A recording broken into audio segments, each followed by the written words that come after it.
Agora você, Ana Paula Henkel. Oi, Ana, boa tarde. Boa tarde, Vitor, parceiro, Fiuza, Zé, mestre Augusto, nossa audiência.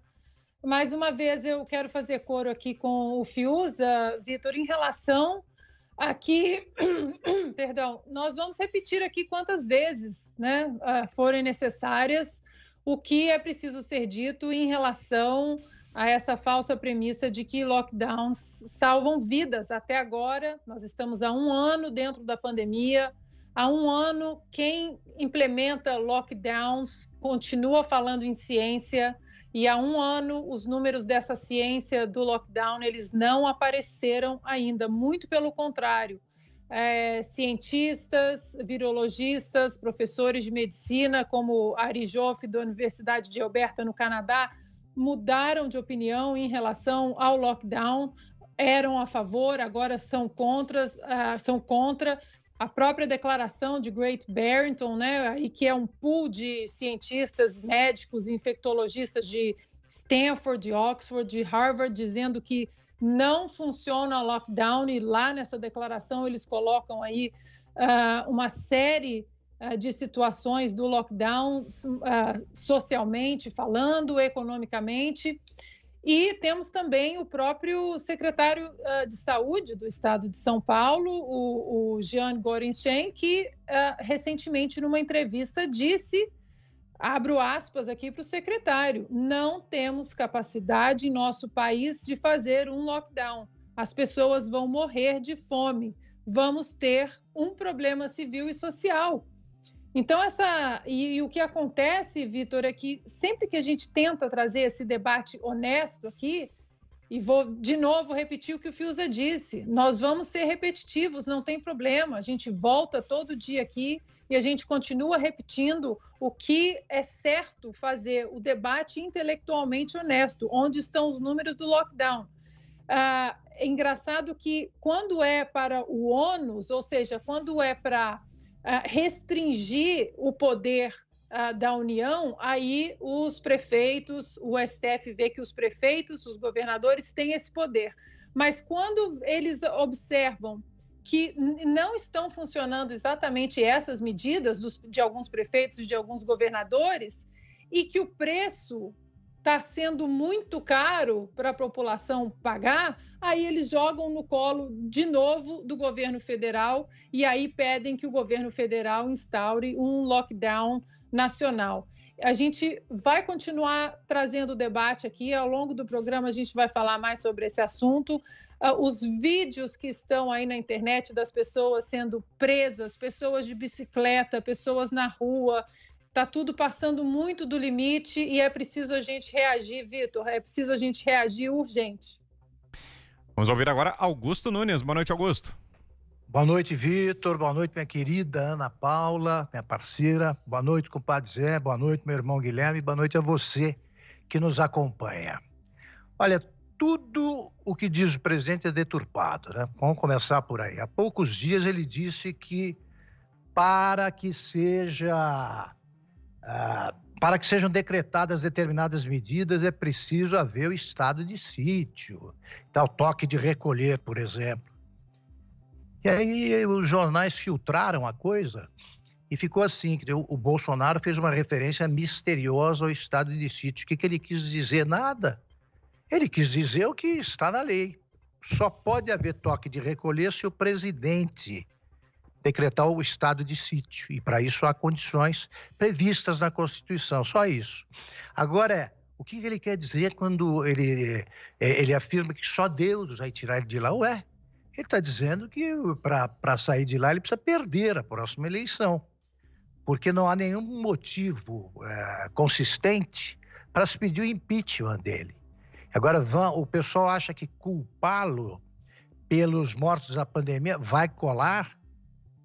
E os governadores e prefeitos que vêm conduzindo, por decisão do STF, o combate à pandemia desde o primeiro dia.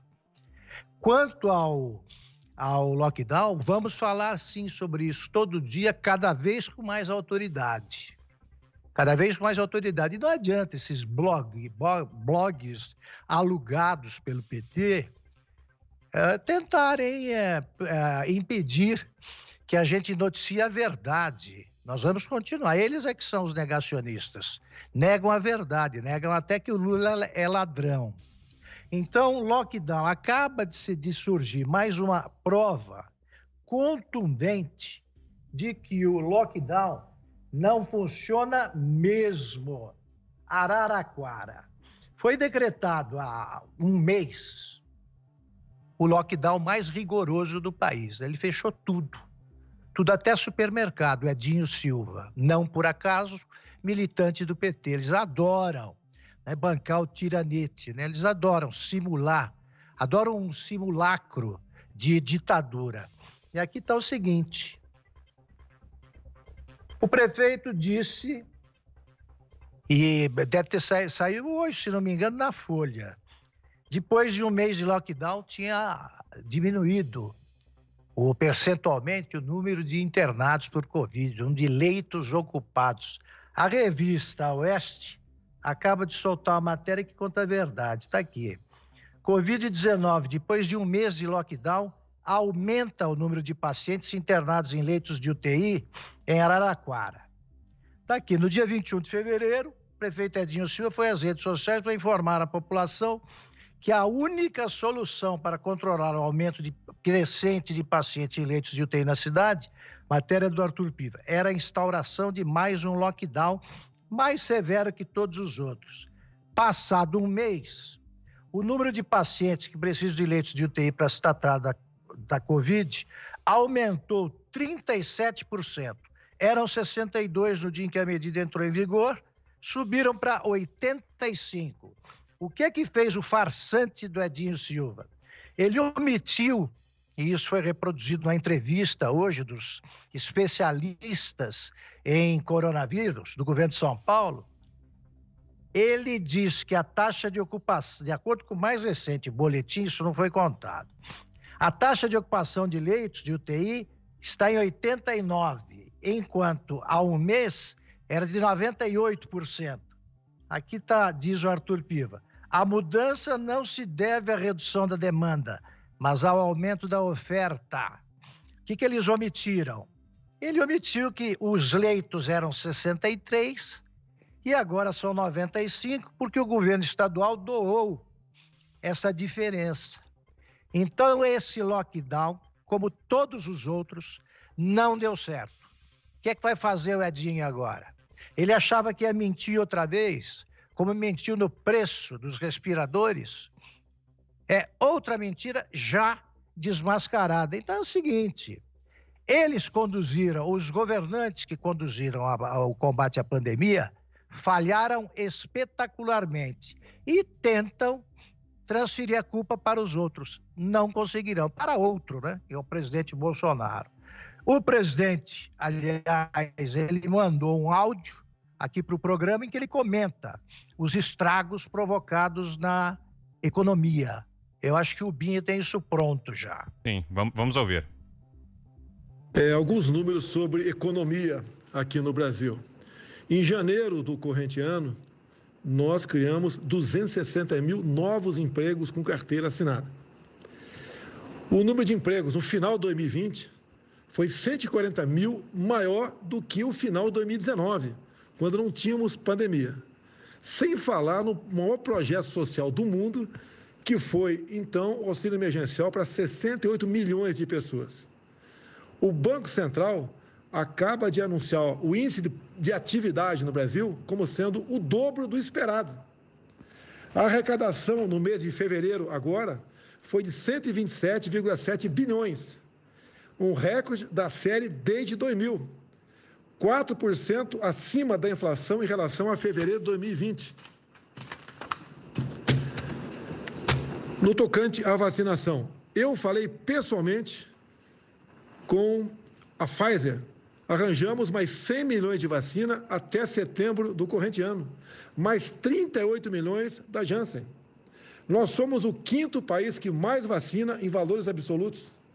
A Fiocruz começou a produzir agora 5 milhões de doses por semana.